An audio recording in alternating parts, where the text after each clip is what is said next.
Many economists, talking heads, and YouTubers are out selling the notion that there is this massive housing crash coming. On average, most are calling for a 7 to 10% fall from the peak next year. Is this a crash or a correction? Hello, my name is Dennis Maynard. I am a real estate broker in Los Angeles. Please don't forget to like, subscribe, and follow. Home prices have reached all-time historic highs due to the historic cheap financing for the past 10 years. Now, the Fed is pulling back from cheap rates. Home prices should fall. I did a video called Rising Rates and Home Prices. You can click the link above for that deep dive. There were two things that happened during the last 2 years that affected home prices. Massively cheap mortgage rates and a Democrat Congress flooding the economy with money. Hence, inflation.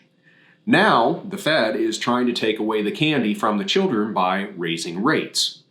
Economists from Morgan Stanley, Capital Economics, Moody's Analytics are all calling for a fall in pricing by 7 to 10% minimum, but with a recession as much as 20%.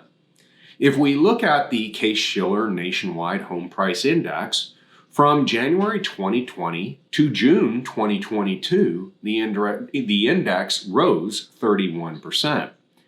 If pricing using the index were to fall by 20%, purchasers in 2020 would still have 10% equity gains.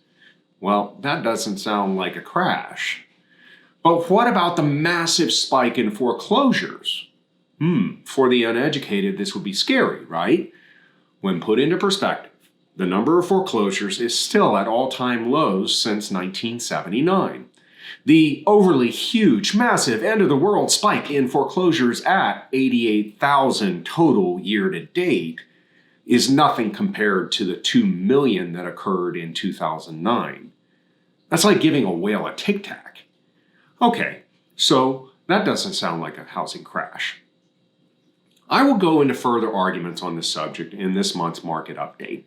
If you want to know more on the subject, be sure to subscribe and hit the bell so you will know when I post a video. The housing market, specifically single family, is strong despite slowing sales. Other real estate assets are not so fortunate. We will go over those as the issues come up. As always, if you need any help with buying or selling real estate, please reach out. Working with someone who is experienced and knowledgeable is paramount right now. I'll see you on the market update.